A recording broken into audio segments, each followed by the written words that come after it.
this is an adult show, and if you ain't one of them, it's probably time to go. This is an adult show, yeah, this is an adult show, and if you ain't one of them, it's probably time to go. That's right. Welcome back, ladies and gentlemen. It's, of course, I, Hickory the Drunk and Underwhelming. Sean's already down in the comments saying, exile the shepherds and follow the sheep, one sin for every day of the week.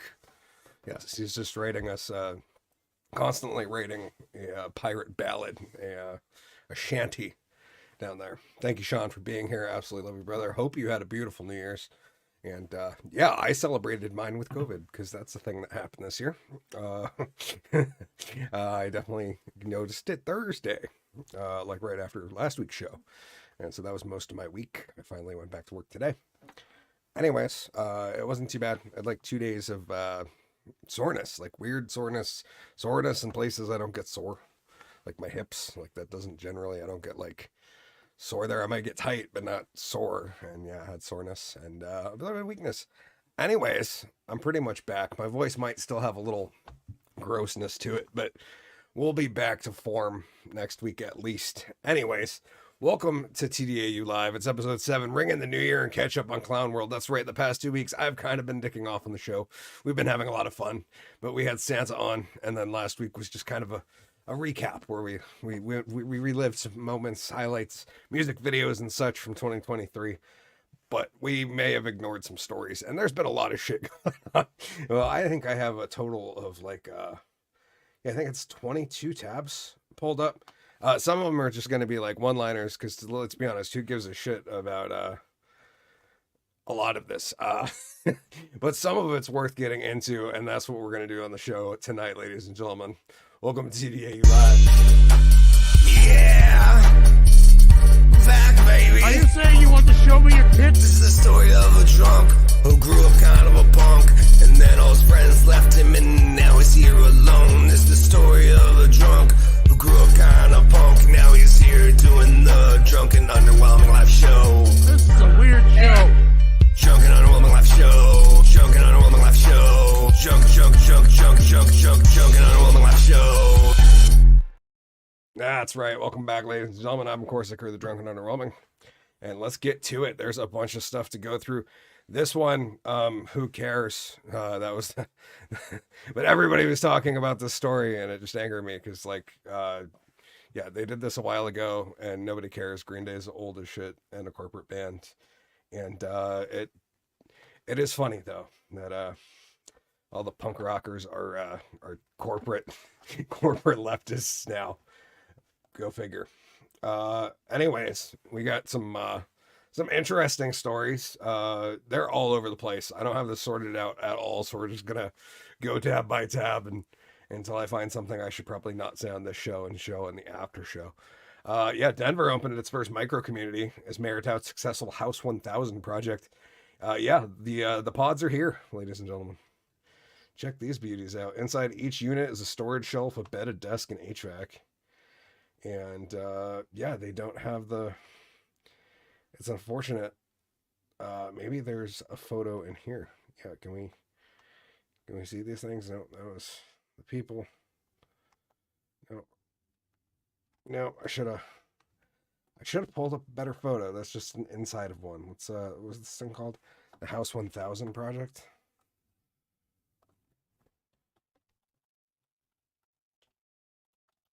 Yeah, we'll look it up live. Let's do it.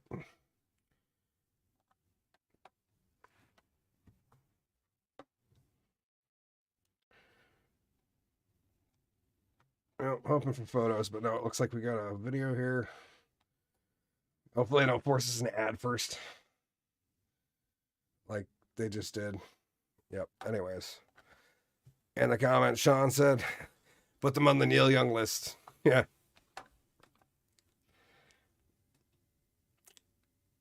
Just a good old political ad. I just want to see what the little houses look like. Okay. We had to get through the 30 seconds. I'm sorry.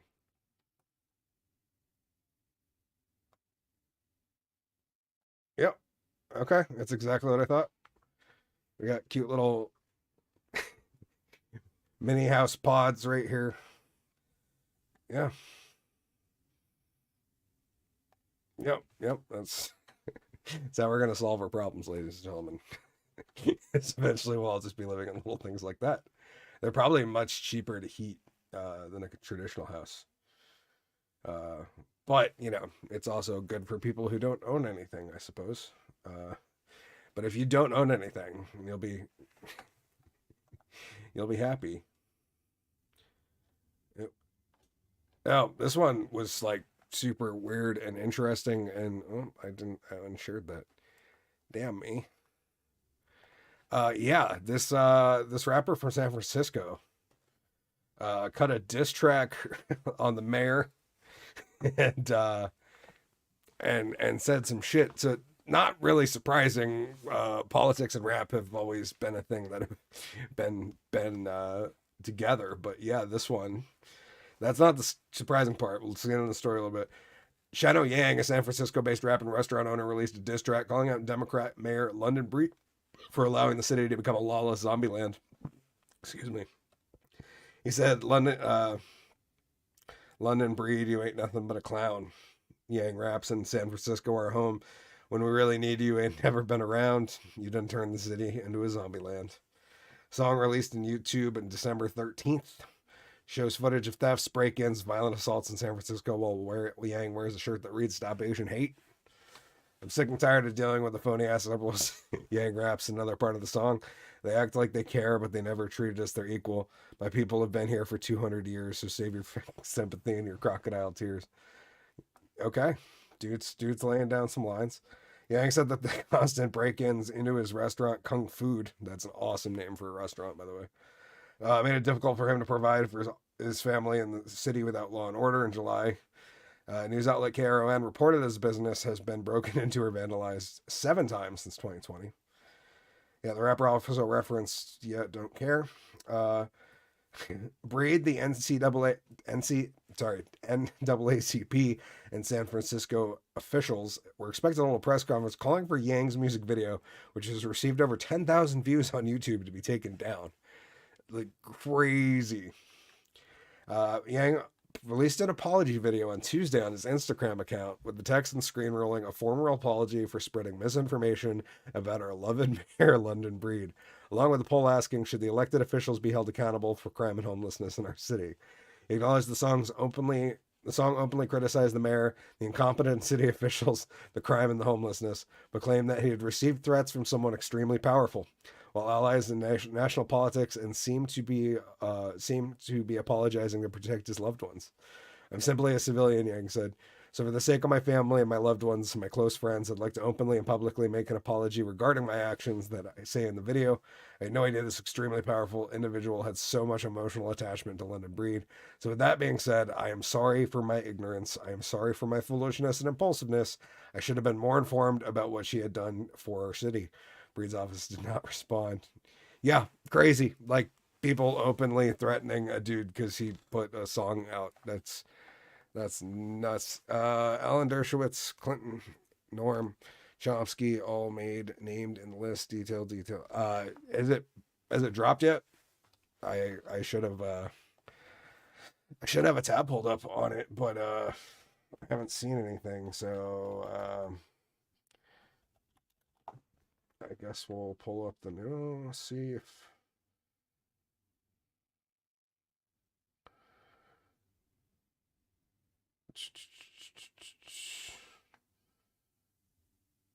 Oh, I guess so. Okay, we're just in the past hour.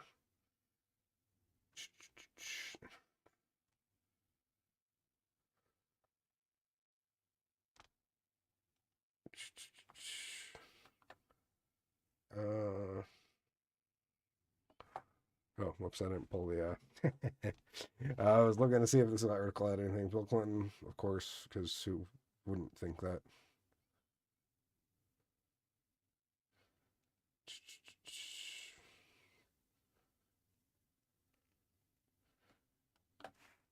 Oh, that was, okay. That was weird. That made me nervous. Anyways, I don't know if it is let me know. I guess keep me posted because I'm not seeing it. So, yeah, just wild.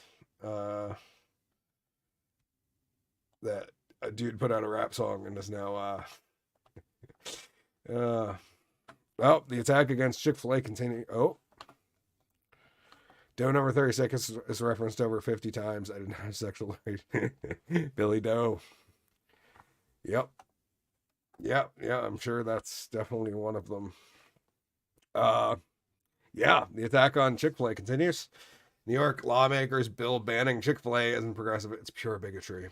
Of course, opinion, but yeah, just a weird. New York, December 17th, the New York Democratic lawmaker honored the Hanukkah and Christmas holidays by introducing a bill that would effectively ban Jewish, Muslim, and Christian-owned establishments from operating on the state's rest stop throughways. Tony Simone's bill, the Rest Stop Restaurant Act, would require food and beverage companies contracted by New York State to provide services along the state's interstate to be open 7 days a week.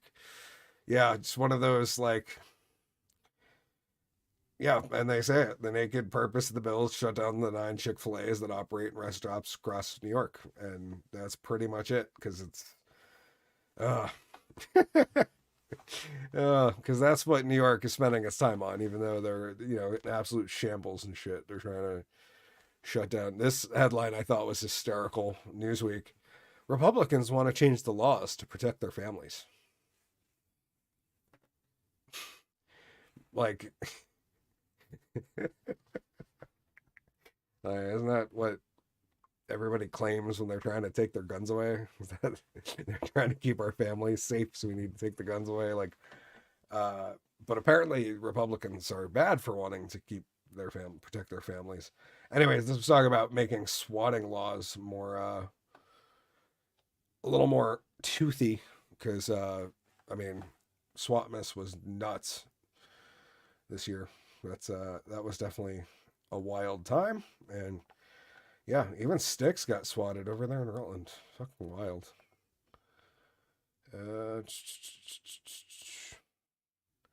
There's one related to that, so I was gonna.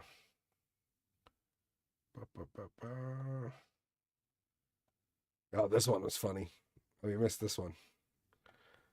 Harnessing and muscling people who talk about this. Please be careful. They're harnessing and muscling. Yeah. No, I'm pretty. I think I'm pretty all right. I think I'll be okay. We'll see. But yeah, I know they are definitely. Styx got swatted, man. In Rutland, like that's nuts. And yeah, he's back in the States. So. Shout out to Styx. Not that he'll ever see this, but Styx Hexenhammer. Love that guy. This one was funny. Seattle finally dismantled the Chop Garden or the Chaz Garden or whatever that shithole. they put the Capitol Hill Autonomous Zone, and yeah, that garden finally got taken out. The removal work was relatively peaceful, though several hours after a small group tried to disassemble the fencing and were pepper sprayed by security officers. Yep. But yeah, they cleaned it up. I'm pretty sure they said they had a rat problem. Not gonna lie. Yep. Yeah, the temporary garden. The one where they just threw down a bunch of newspapers and put shit on, put dirt on top of it and tried to grow vegetables. It was sad looking. Okay, we have. Oh yeah, I guess Ray Epps finally got sentenced. I'm sure he totally got an absolutely fair sentence for literally inciting the insurrection, as they call it. Controversy is again swirling about Capitol incursion. Figure Ray Epps, as the Department of Justice calls him, spend no more than 6 months in jail and face a $500 fine for being openly on camera telling people to go in. Oh man. Yeah, just make it make sense. That's it. Oh, this one is absolutely wild. Let me pulled this video up. Holy shit. This guy has that ECW energy right here. Check this out. Let's give the context first, I suppose. That's probably fair to this poor judge here. Just in Las Vegas, man. The lone redden attacks the Clark County District Court Judge Mary Kay Hothless after he was denied bail to his criminal history. It's wild. While Hothless was preparing to sentence Redden to jail, Redden lunged at her and began punching. Hothless was unharmed during the incident. However, a marshal was sent to the hospital. Redden has been sentenced for aggravated battery with substantial bodily harm. How ironic. Yeah, this is one of those wild.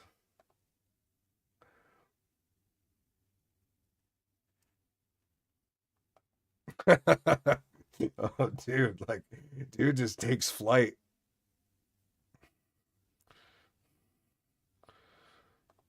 Nuts, man.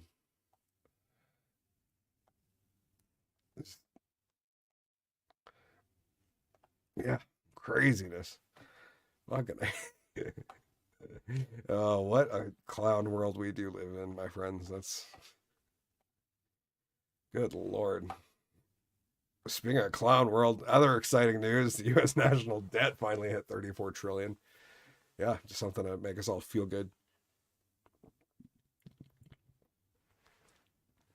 I'm surprised it's only 34 trillion, right? That although when I checked earlier on the thing, it's already at like 34.001. I'm like, oh yeah, we're working on this was an article that came out this morning. We're already working on the $35 trillion debt. Don't worry. There's politicians hard at work spending that money we don't have right now. Oh, that's incredible. U.S. government topped 34 trillion for the first time, just a few weeks ahead of deadlines for Congress to agree to new funding plans. Oh wow, which I'm sure they'll totally be cool with. Cool passing that when they can't pass anything else other than war bills. Oregon's trying to pull the orange man from the ballot. 6 state capitals evacuated due to bomb threats, all dismissed. Oh. Huh.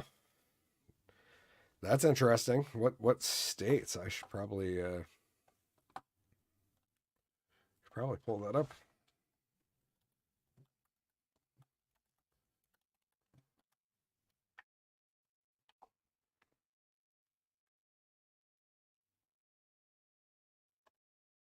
Yeah, breaking. Several state capitals evacuated after bomb threats. State capital complexes in Georgia, Kentucky, Mississippi, Montana, Maine, and Michigan were evacuated Wednesday after bomb threats were made, officials said. At least 6 state capital complexes across the U.S. were forced to evacuate Wednesday. The Secretary of State wrote on X around 8:30 a.m. there had been a bomb threat at the Georgia state capitol, causing a delayed opening. After 20 minutes later, he tweeted the complex was reopened after law officials investigated. An official of Georgia State Patrol didn't immediately respond to questions. Yeah, this is so this falls very much in line with all of the fake police calls that have been going on in the past like 2 or 3 weeks. It's been astounding the amount. I mean, everyone's getting swatted. Like I even have the that one. Yeah. Even George Soros got swatted this past like yesterday or today. Like nuts. Wild. Yeah, state officials didn't immediately respond to requests. Spokesperson of Michigan State Police confirmed there had been a bomb threat at the state capitol on Wednesday. Response to the threat, blah, blah, blah, remains under investigation. In Mississippi, they successfully cleared it. The building was searched, no explosives. Montana, spokesperson for the Highway Patrol confirmed that officials received a bomb threat at 8:30 a.m. local time. Threat. So that one was 7:45. That one was at 8:30. Just curious. That one was around the same time. So these were all like early morning today. As a precaution, Capitol security have increased presence, as yeah, they probably should. But on the flip side, there's zero tolerance for such threats this election year. Zero, the group wrote on X. Election officials and legislators alike cannot be intimidated for doing their jobs. Yeah, It's very, very, very interesting. That is like 1912 money, 34 trillion, approximately 100 grand.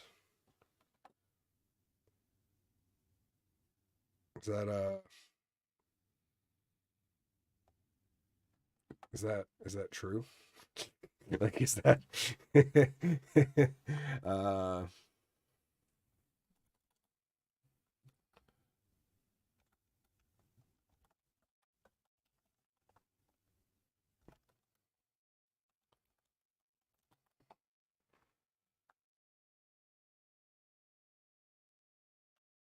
uh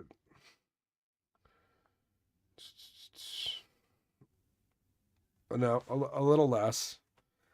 I mean, still 3 billion. Like, that's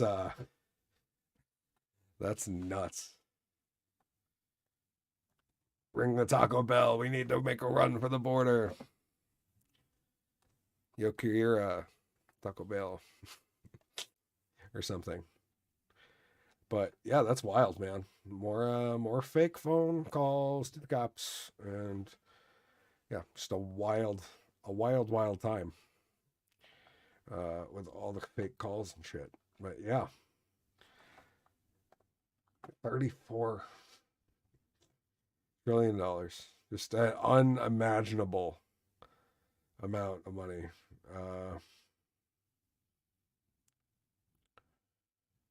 Yeah, yeah, and then the fake debt ceiling thing that they'll use to just spend more money eventually.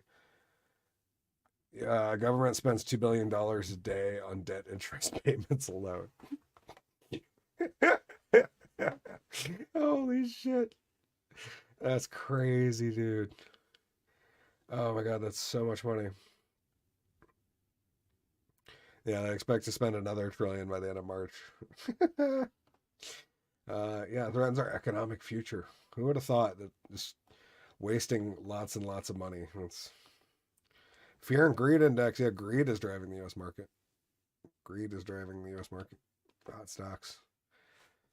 I don't know what that means, but it's an inflation joke. Not sure how accurate. uh, yeah, I mean, they're never really that sure, unless it's really convenient. Okay, what were the other ones? There's a bunch of crazy ones. I gotta save a bunch for the after show because I gotta get into it. This one is really funny. Yeah, my jokes will be worth more in the future. That's fair. uh, from MSNBC, the Bible verse proving the anti-LGBTQ Methodists have not truly read the Bible. So that wasn't like the part that made me go, oh, I gotta talk about this real quick. It was that uh it's after the first paragraph because I was like, okay, what's going on here? Uh Secondly, I don't care because I'm not Christian. Like I have zero care what they think. Uh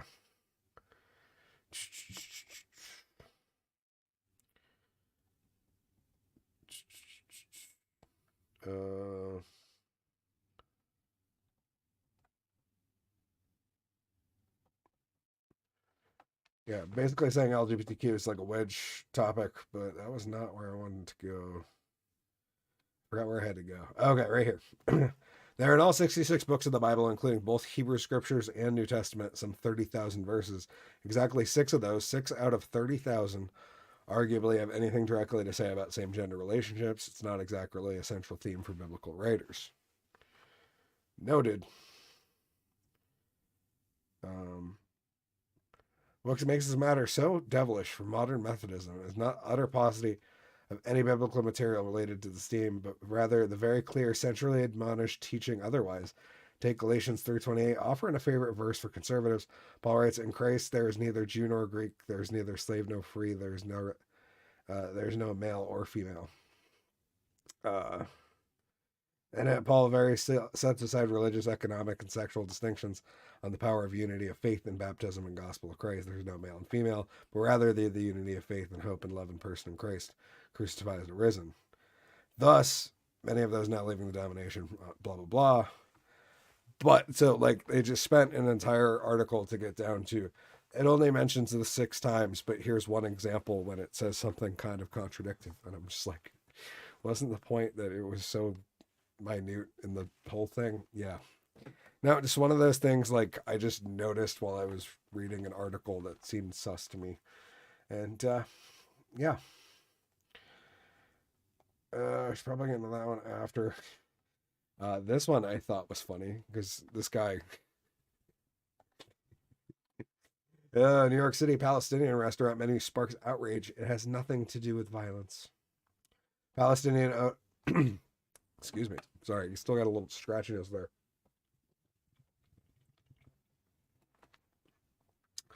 A Palestinian restaurant owner in New York City was met with death threats instead of praise after opening his newest location, where the seafood section of the menu is called From the River to the Sea. Yeah. Yeah, nothing violent about that.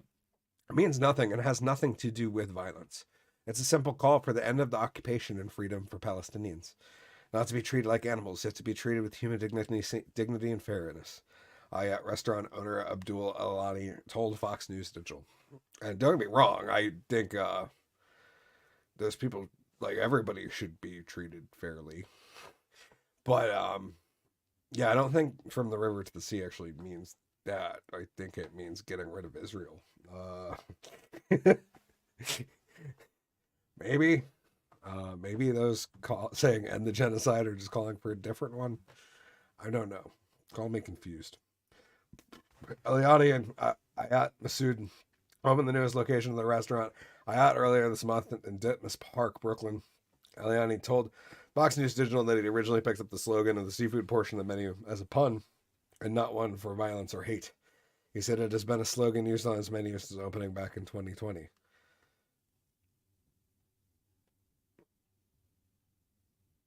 Yeah, but then that slogan within our communities has always been defined as a calling for peace and equality for Palestinian people in their country. After October 7th, it was interpreted to be a way to kill, exile, murder, do whatever to the Jewish people, which is totally nowhere near a definition.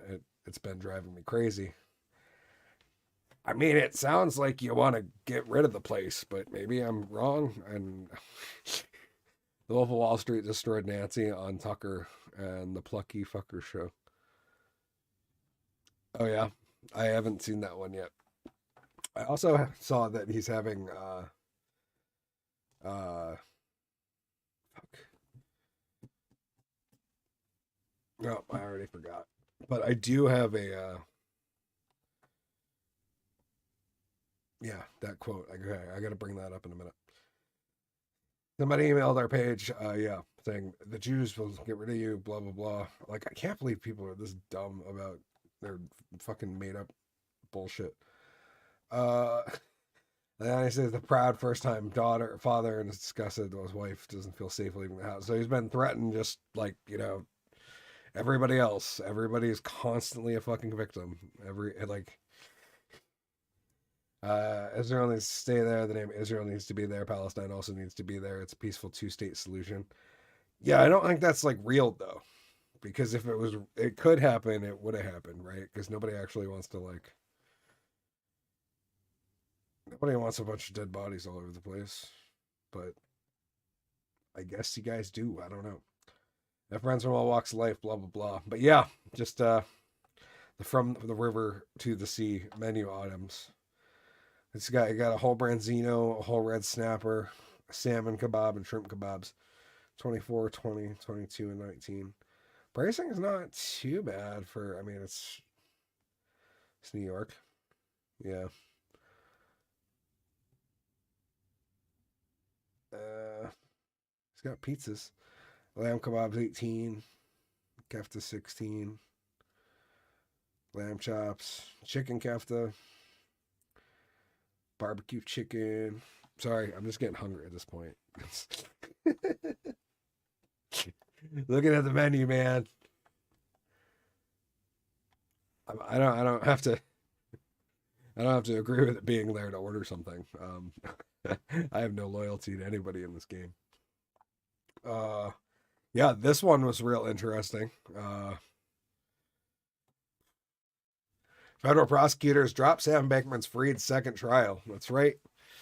He's gonna skate on all the election finance stuff apparently, because I'm assuming a bunch of rich politicians didn't want that. Oh, Matt Wallace on X has dropped a list. Oh my Sean. Oh my Sean.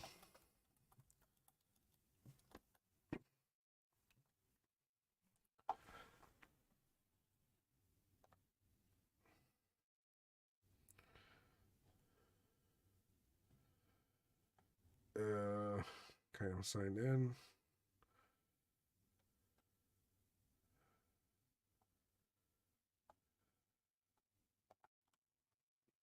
Okay. That's pinned. It's pinned. It's pinned. No.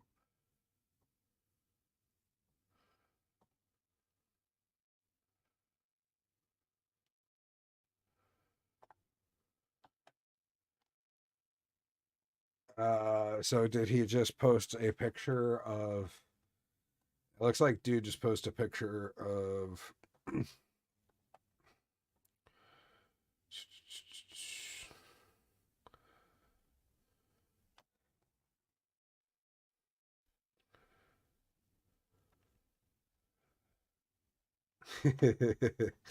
uh,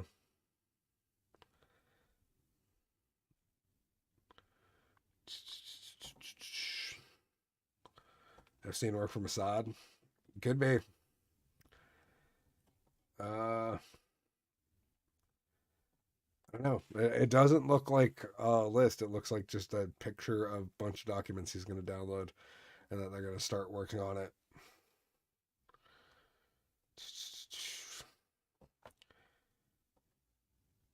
Oh, yeah, Mossad's trending, huh?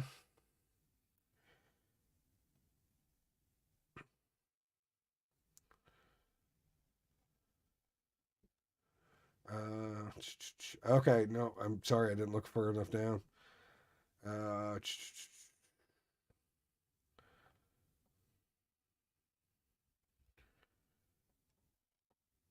Part 1, the newly released Epstein documents outlines substantial evidence that Prince Andrew put his hand on a victim's arrest at Epstein's Manhattan townhouse 2001.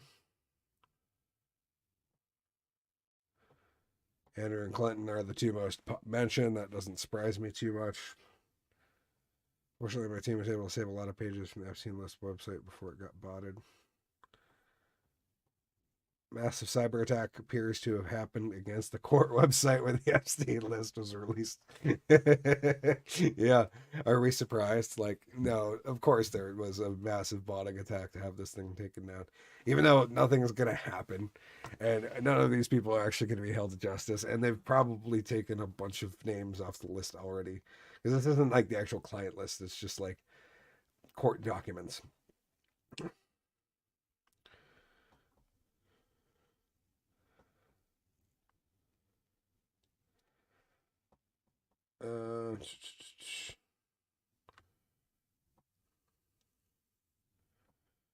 Yeah, I keep posting that Clinton looks like he's getting ill. That's a great picture.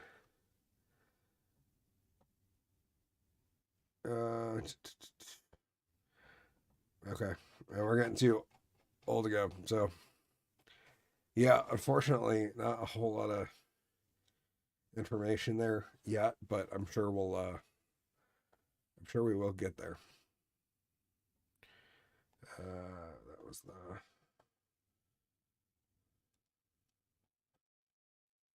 that one went back.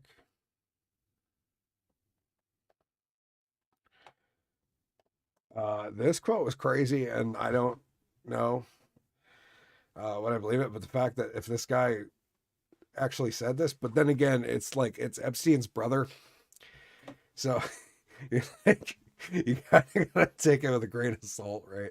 Like, because I wouldn't just believe this dude at face value. I don't think just based on But then, like, I guess you can't really judge a dude on their family, but like, if your family is like one of the most famous sex traffickers on the planet, like maybe I don't know. But yeah, so a tweet from Colin Rugg. He was I'm not sure where this came from, but just in, Jeffrey Epstein allegedly told his brother Mark Epstein that if he revealed what I know about both candidates in 2016, the election would have to be canceled. Mark Epstein tells the New York Post that his brother spoke to him about the Clintons and Trump before the 2016 election. His direct quotes, "If I said what I know about both candidates, that have to cancel the election.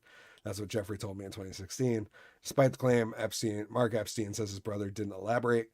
Bill Clinton's name is expected to be on the list of 150 Epstein associates soon to be released. Trump is not expected to be named. Here's what Trump previously said about Epstein's Island and Bill Clinton." And yeah, it was the quote where he said that he thought Bill was a nice enough guy, but he had some real trouble coming up with Epstein Island stuff. Donald may make an appearance on the list, I have heard. I don't know. Nothing would surprise me at this point, my friend. Nothing would surprise me at this point. We live in an absolute clown world. Absolute clown world. But that one was, yeah, I mean, you got to take it with a grain of salt, right? But on the flip side, I mean, we've basically for a while had proof that a bunch of the world's elites are doing awful things to children. And it seemed like we like got this minor victory when Epstein got arrested and then he mysteriously unalived himself. And then we got justice when Ghislaine was charged for trafficking people to no one. Like that just doesn't seem like seems like a hard thing to do, man. I mean, I guess they are gonna charge you with intent to sell if you have enough drugs on you, even though you might have no intent to sell. But it just seems like trafficking would be different. Like you would have to have an end destination. That's not, and like, how would you not? You just traffic them where? Like, oh no, I was really just a babysitter, Your Honor. I swear trafficking. I picked them up from school and drove them around.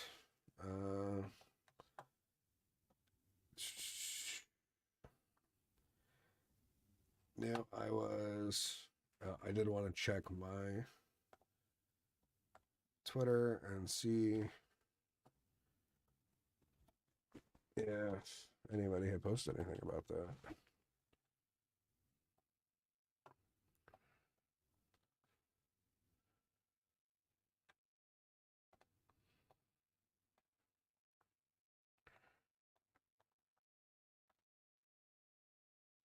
And then I'm pretty sure I'm following Tim.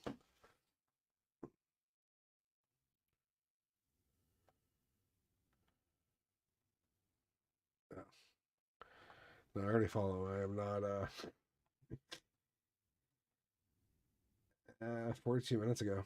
Oh, yeah, no, Tim's posted some shit. Let's see what he had to say. Oh, Rage on behalf of the machine broke up again. It's now breaking news, everybody. Breaking news.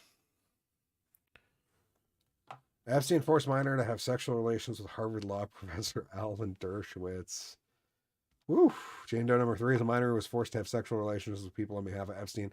Epstein forced then minor Jane Doe to have sexual relations with Harvard Law professor Alan Dershowitz, close friend of Epstein's well-known criminal defense attorney. That's wild.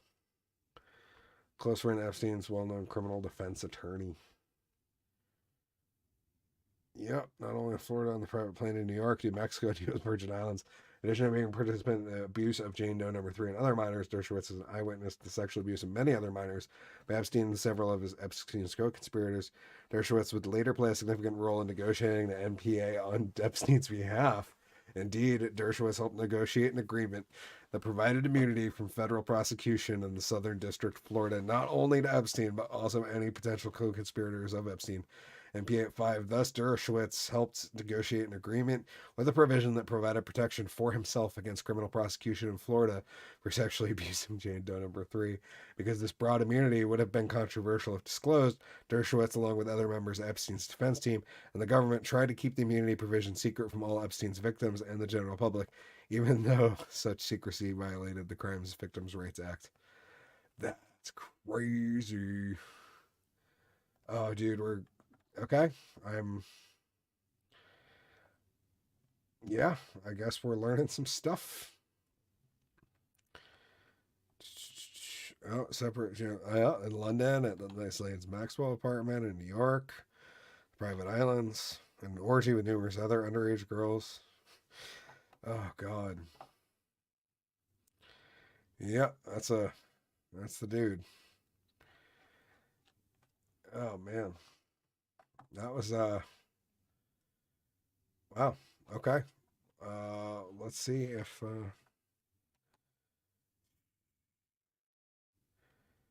yep. Yeah, Dershowitz speaking out against the judge. Yeah, it's about to be trending, I assume. I'm assuming Dershowitz is going to be trending here in a hot minute. He said Walmart is currently complicit in the housing of children of the migrant status nationwide. No shit, I didn't know that. That's interesting. Traffic jam in aisle 10. Complicit in housing them.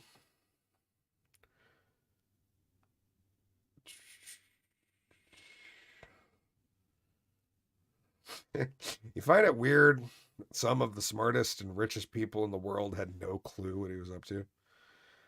Yep. That's it's very, very interesting.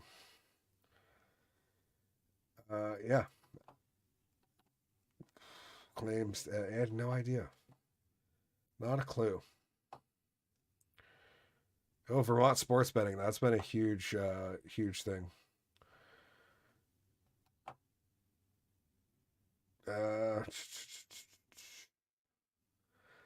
Yeah, they're hiding hard tapes and tapes.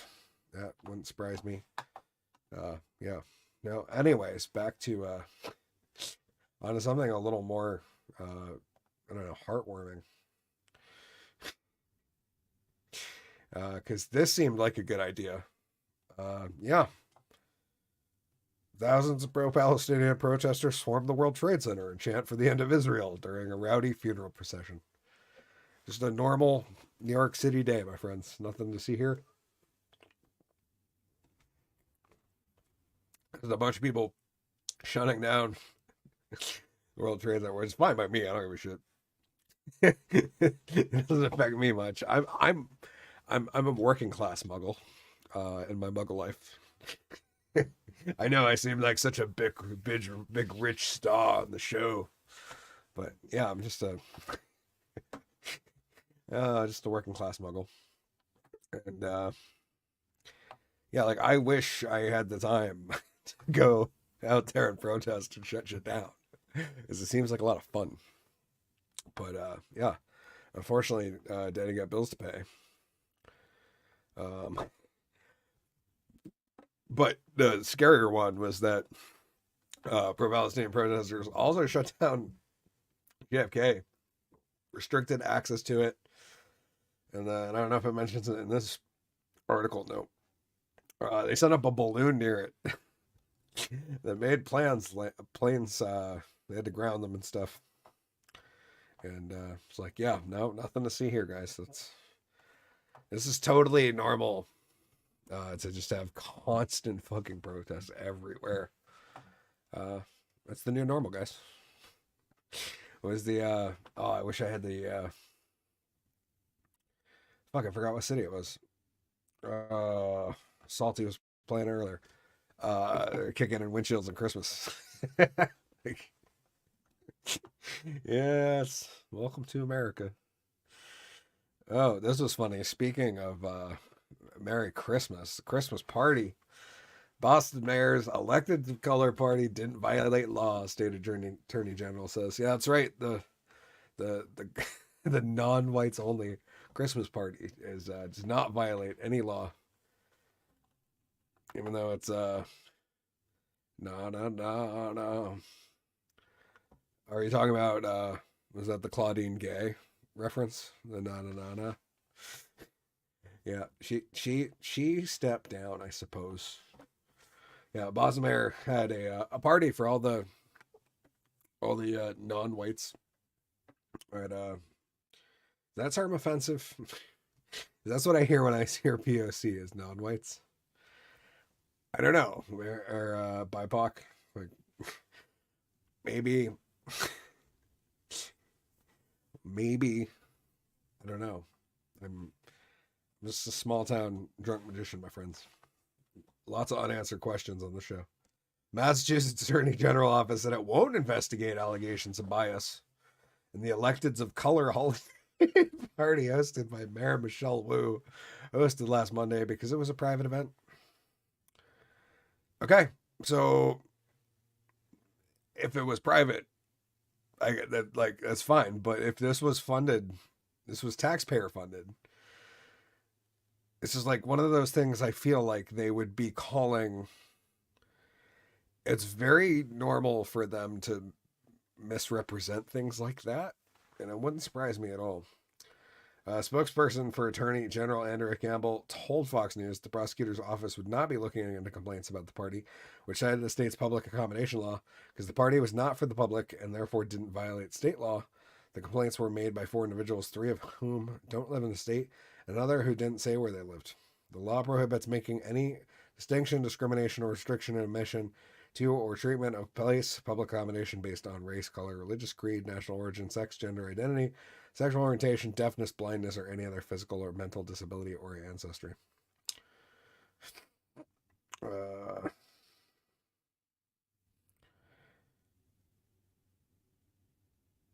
Yeah, in any public place. But it was a private event.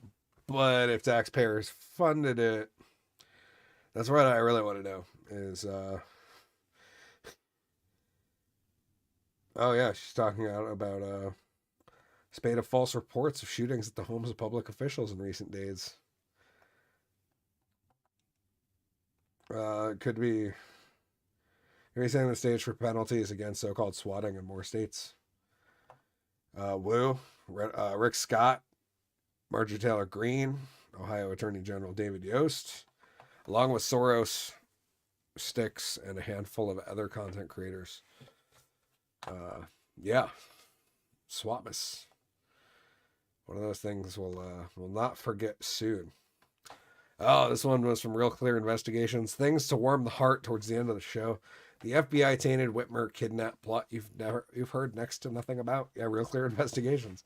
In a fire exchange last month, CNN anchorwoman Abby Phillips told GOP presidential candidate Vivek Ramaswamy that there was no evidence to support his claim that federal agents abetted protesters at the Capitol on January 6th. Ramaswamy shot back that the FBI conspicuously has never denied that law enforcement agents were on duty in the crowd. He argued that federal officials have repeatedly lied to the American people about not only that investigation, but the one that had gotten much less attention. The alleged failed plot to kidnap and kill Democratic Governor Gretchen Whitmer of Michigan in 2020. It was entrapment, Ramaswamy said. FBI agents putting them up to a kidnapping plot that we were told was true, but wasn't.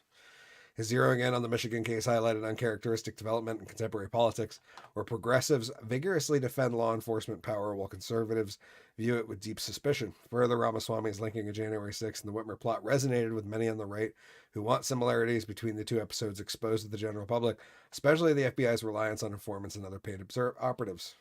October 8, 2020, Whitmer announced the shocking arrests of several men accused of planning to kidnap and possibly assassinate her. The case producing alarming headlines just weeks before the election day. Democrats, including Whitmer, used the news plot to blame Trump for inciting the violence, because why wouldn't you?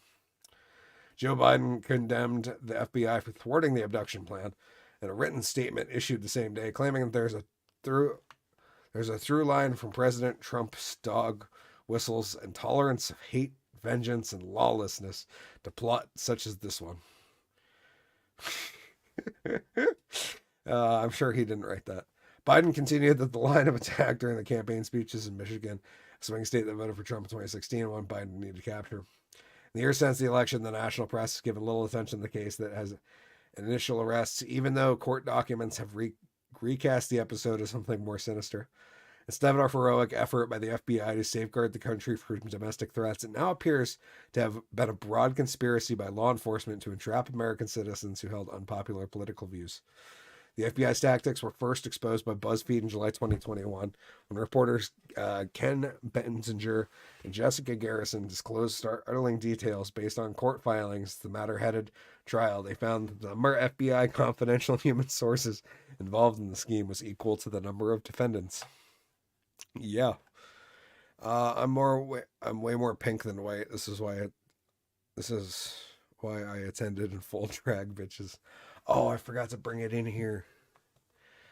Oh, I have it. It's right there. Okay, I'll grab it before the end of the show. I brought in my RuPaul drag duck. Yeah, it was a Secret Santa gift, and it's totally going. I rebuild this here studio. Definitely going up on the shelves behind me.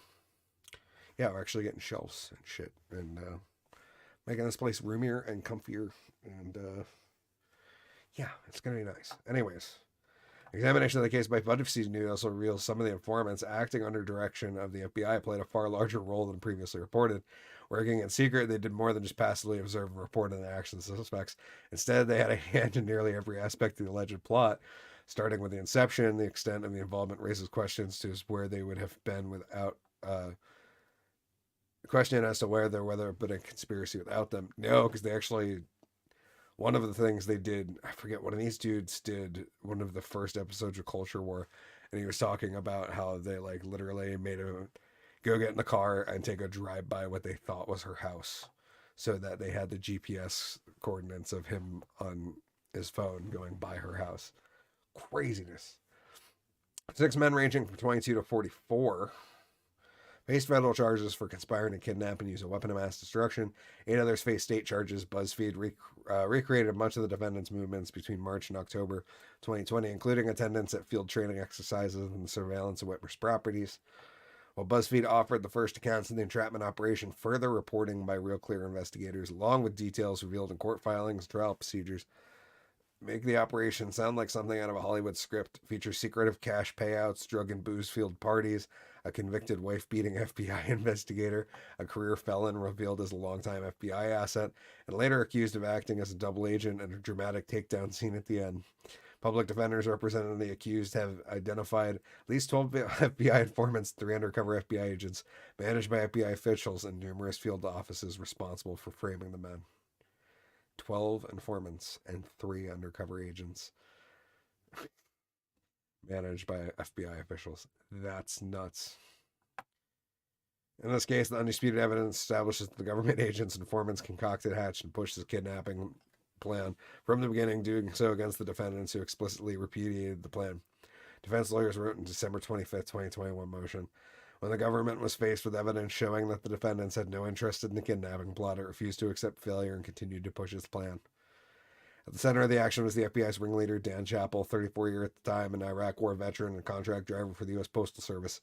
Chappell, the official story goes, joined a group called the Wolverine Watchmen early in 2020 to burnish firearm skills. Members generally interact on social media. The government claimed Chappell became alarmed at the alleged online chatter about killing cops, took his concern to a friend in law enforcement in March 2020. A week later, the FBI hired him as an informant.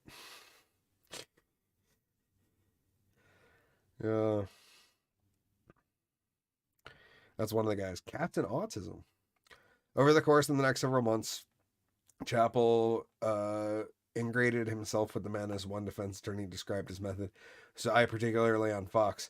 The reported mastermind of the plot. Yes, this is fascinating. While the media portrayed Fox as a military leader prepping an army of white supremacists to overthrow state governments across the country, he was in reality a homeless man living in a dilapidated basement of a vacuum repair shop without running water or a toilet in a Grand Rapids strip mall. One co-defendant referred to him as Captain Autism. Yeah, he portrayed as a military leader prepping to overthrow the government. He was actually homeless. Bummer.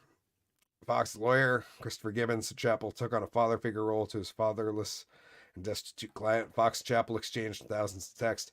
Chappell drove Fox, who did not own a car, to various man-ups and staged events while recording every moment to preserve the evidence against him.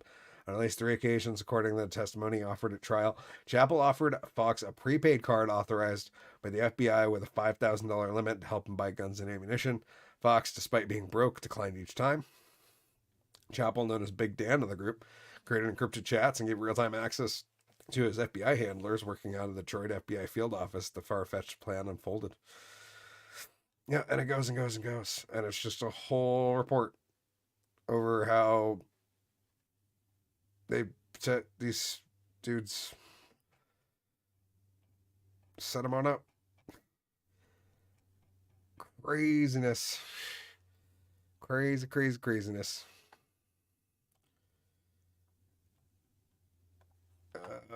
Let's go up and no.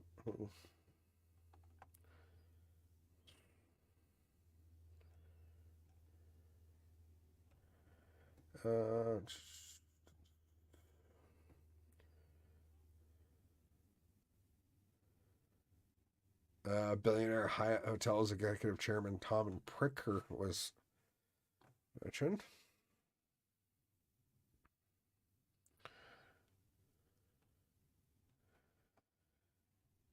There to the Pricker family, which includes at least 11 billionaires. That's wild.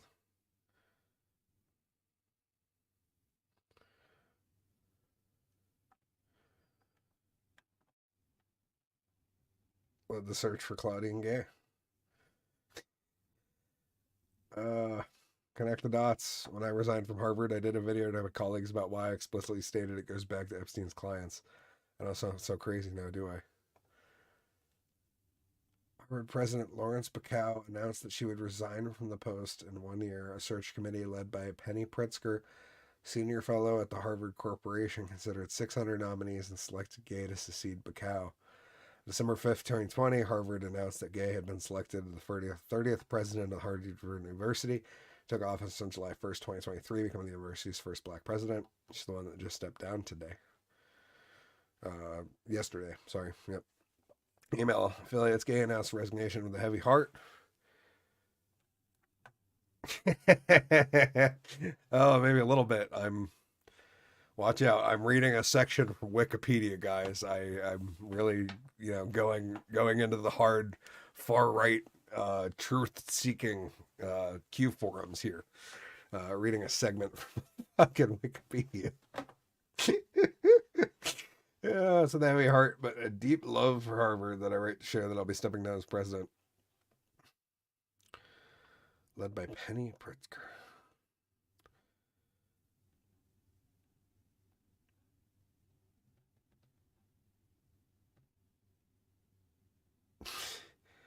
That's wild.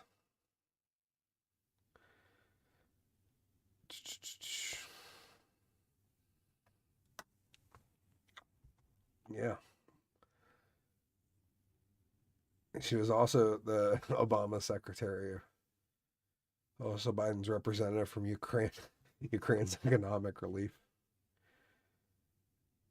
That's crazy. Yeah, and that's like, as I say, there's nothing like crazy that's gonna come out about this. But on the flip side, there's a bunch of crazy shit like that. Oh yeah, Tim Class was overloaded. They're alive now. Yeah, I was trying to see if there was anything. New York State detective, something alleged name for the high-ranking New York State detective of the woman that feared for her life. Jeffrey Epstein's list gets released.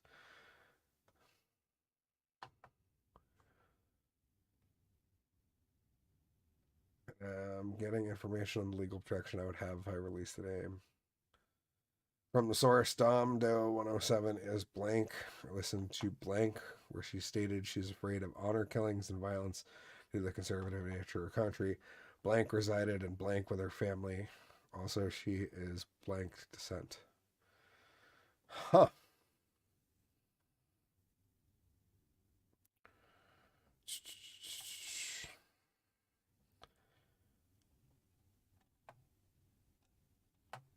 Yeah, who knows? Yeah, lots of guesses. I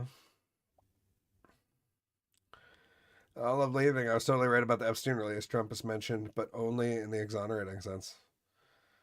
Oh, well, where'd you, him being in the filings at all will be the subject to spin. The rest is who's who of people who we already knew.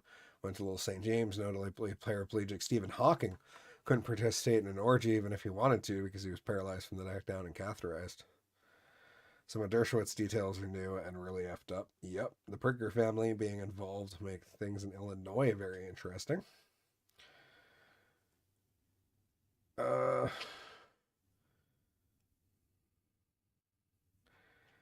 Yep. Yep, and we're back to that one. Oof.